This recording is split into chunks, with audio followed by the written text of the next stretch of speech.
Hello and welcome, everyone. We're off of IG Live. It was too technically difficult, and we're going to offer you a great new format today. We have fantastic guests. My first guest today is a health coach from right here in New York, New York. I have Angela with me. And Angela, the pandemic opened up a whole new world of opportunity for you. Tell everyone what it is you're doing and what was your journey to get here? Oh, well, the journey is really long, but it has opened up a great opportunity for me to become an entrepreneur and my own business owner, which is really exciting and has allowed me to grow a lot. But what I do is I work as a health coach and I work with families and I help them get healthier overall. So that starts a lot with food and setting up your environment, but it also has to do with a lot of like daily habits and small steps that really create a really big change in your life. And a big part of it is really believing in yourself and having someone there to kind of encourage you and hold your hand along the way. And I love seeing my clients blossom, and I've blossomed myself just doing that and helping others, which has been a nice benefit for me. So Wow, there's a lot there. I think all of us have had such a weird relationship with health and wellness over the last 2 years because on the one hand, it's been the main driver of the news, right? It's health, in this pandemic. On the other hand, like me personally, I would work out literally 4 to 5 times a week pre-pandemic, and now I don't. And so I've gained the COVID-19, as it were. And so you alluded to briefly, and I'd love to hear more. You used to be a school nurse?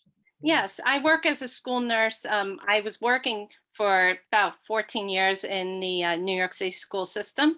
So I actually worked through an agency because I always was very big on that life balance with my own 3 children, being able to balance both being there for them and still working as a nurse, which I love. And so over the past year, I transitioned into helping families in a different way by becoming a health coach and working virtually because there's so many people who need that help right now. Because of the pandemic, I feel like the news really doesn't focus on the steps that we can be doing to help ourselves, which are so simple. And people need to hear some of those basic steps, just like deep breathing every day and expanding your lung capacity is one of the things I tell a lot of people to do because that really does help in your health, and it's exercising a muscle right there. So that's something simple that we all can do daily. And it's something that I started incorporating because I grew up as an asthmatic. So I was concerned with COVID, especially. So it's something that I worked on and I did every night before bed, and I continue to do now. And I don't think it's a habit that I'm going to give up. I also meditate somewhat regularly, and through that do deep breathing, and it's changed my life over the, I don't know, 6 to 7 years now that I've been doing it. So I'm really fascinated.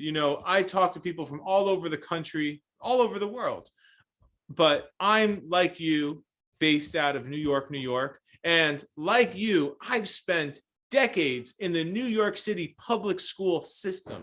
So I want to hear more. Was there a certain type of interaction? Were you seeing a lot of your students or just people in your orbit that could just use improvement, and you just knew that there was a way you could help them? Yeah, I wanted to help in a different way than I was doing as a school nurse. As a school nurse, I see so many kids who come in, a lot of the same symptoms, headaches, stomach aches is a big one because we have so many nerves in our gut and that's your feelings. So you do see a lot of stomach aches, and they're not always related to a virus. It could just be their emotional feelings right now. And I have so many kids that had come in and they hadn't eaten breakfast. So a lot of that really starts with setting up the environment. So I would try and talk to the parents on the phone because one of the things as a nurse, you always have to call for every kid who came in, whether or not something was wrong, you would call and tell the parents the kid's in here and this is what's going on with them so that they're aware. So I tried to always educate, but you only have a really short time and the parents are busy and they're working just like everyone is. So it's hard to grasp that time. So I really wanted to get another outlet. So I kind of started off on Facebook and I did a free group, which I still have. And I do a lot of education in my group so that people can at least get some knowledge to start with to help themselves and learn what they can do to better their families. Because a lot of it's small little steps, like I said, that you can make a difference in setting up your environment and having the right things. And I learned a lot of that even when I did my health coaching certification.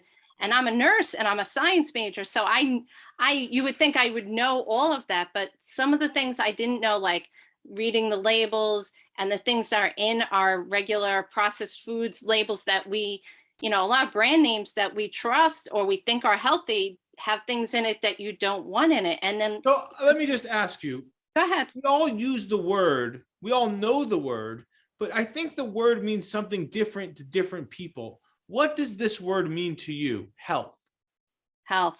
See, I think that's so true. People get so turned off with the word health. I almost hate to use it because people hear the word health and they have like a negative connotation. And I was saying this to my husband the other day because we were on a vacation and you see something that says skinny and you're okay with it because there's skinny pop and skinny girl and you're like, oh, that's great for me. But if you put healthy in front of it, nobody wants it. We have such a negative connotation. But to me, healthy is being healthy, mind, body, and spirit. So it, like you were saying, the meditation is such a huge part. Like I wish they would do it more in the schools. It's something that I think we need to really incorporate into our lives and accept as normal.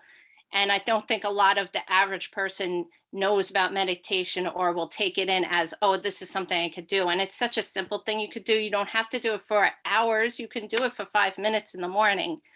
And people don't want to take that time out and say they don't have that time, but you really do.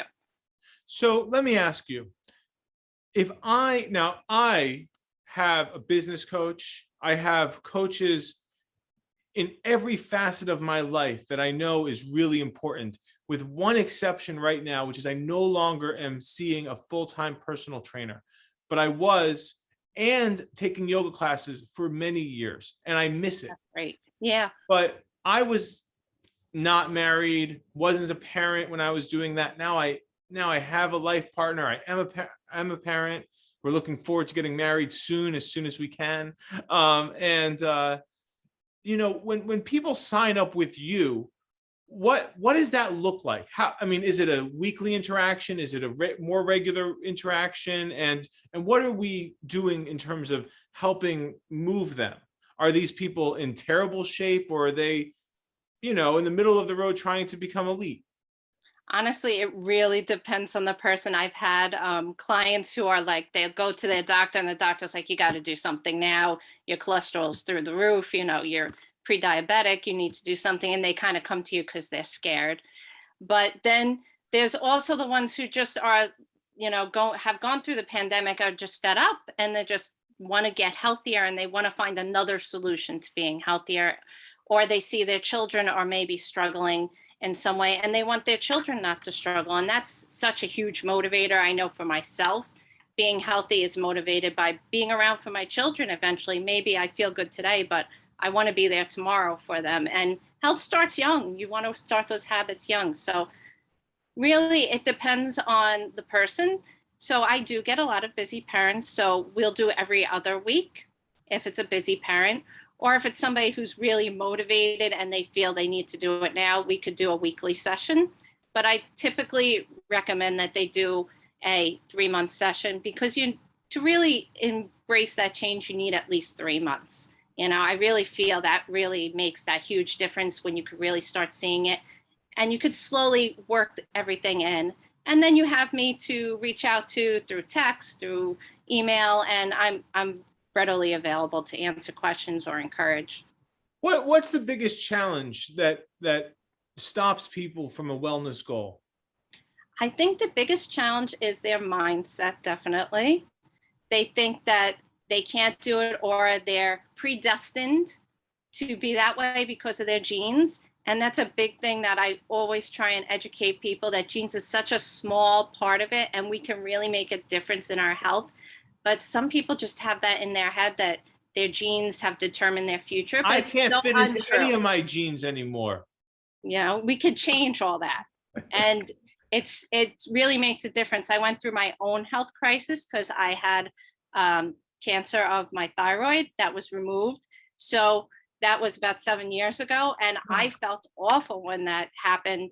And I didn't think I would ever be able to feel as good as I feel now and get rid of that brain fog. But it was really a slow change. And a lot of that was doing consistent exercise, the food I was taking in, meditating, and all those things. And I had 3 young kids at that point. So it wasn't easy, but it was a gradual change. That's why I tell people they need time. Oh my Lord. Well, gosh, I mean, I'm sure you hear this a lot, but that's really a moving and inspirational story. I'm sure that must have been the scariest moment of your life. Yeah, well, you want to be around for your kids. So I think that really, I was always healthy and health conscious being a nurse, and I always exercised. So that was part of me, but I wasn't as consistent with it, let's say. So I really did re-examine my health. I felt I was a healthy person, but once I re-examined it, and then it led me to the coaching certification, and I learned more, I realized what I thought was healthy wasn't really healthy. Like I said, some of the brand names, now you look at, my daughter had a cough a month ago, and I went to go buy cough drops, and there's red dye 40 in cough drops. So you look at things like that and you're like, well, that's in my children's medicine and I'm giving it to them. I don't want to give them that. I'm going to look for a better alternative. But until recently, I didn't know how to do that. And that's why I really try and educate people as much as possible. I know that my wife had us find undyed baby Tylenol, and that's a specific type. Right. When she made the point, Kirsten says to me, why don't they just only have undyed baby Exactly. Tylenol? Why do they dye it? Right. And there's so many products like that. And we just trust that, okay, well, my child's sick. Of course, the medicine's going to make them feel better. There's not these other things in it that's going to harm them, but they do harm them, and it harms their brain. And that's something you don't want, especially younger children. That blood-brain barrier is so much thinner, so you don't want that. And we have that protection against toxins, but we take in so many toxins that, there's only so much we can handle. Right.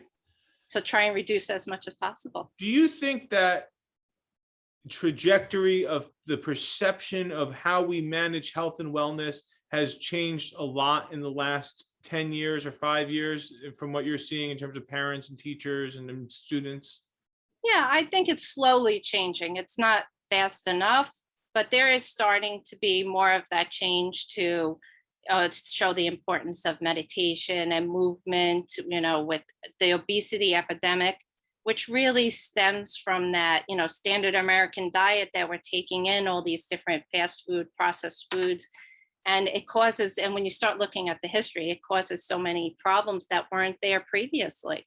So I've done a deep dive on this, and of course, there's so many resources. One book that really changed my life and my relationship to food was that Michael Pollan book. What's that called? Where he he goes to all the farms where all his food is grown. Do you know which one I'm talking about? Let me just look it up. yeah, I don't know the name. But is there any books that you read that that really helped change your perception on The Omnivore's Dilemma was the book I read. Mm-hmm. And that was a fantastic book about, Yeah. He talks about how much fast food we all eat and how crappy that is for us all. And I can't anymore eat certain foods. You just can see the poison element of them. Right. What types of people should reach out to you? Well, anyone who's motivated to make a change, I always say, is the best person to reach out. If you're motivated and you're just confused and overwhelmed and don't know where to start, that's the best way to reach out to me. And then I do a free consultation and we see if we connect and we like each other and if we have somewhere to go. Well, that sounds fantastic. How can people find you online?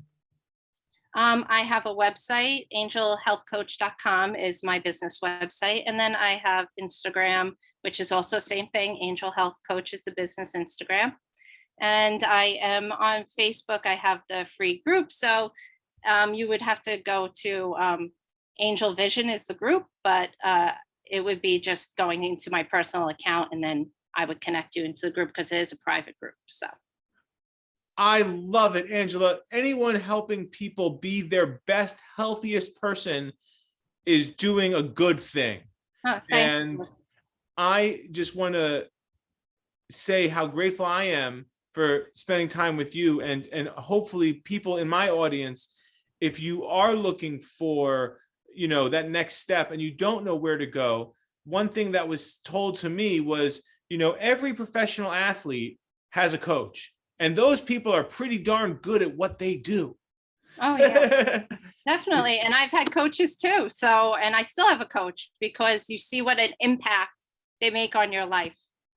If you want to get good at something, you need an accountability partner, and it helps if that person knows what they're talking about. Oh yes, definitely. Well, Angela, thank you so much for coming on the show today. What's the Thank you for deal? having me. And hopefully we can meet in real life sometime soon. And That would be great. I'm not that far. that's right. That's right. And we do a ton of great events, and maybe we can partner up, like I've done with some of the other guests on my show, to do some healthy cooking or something healthy with people as the weather gets more temperate. Yes. Here in New York City. That would be awesome. I would love that. As many people as I can get that message across to be healthy and advocate for their own health. That's always been my big thing since I became a nurse back in the day.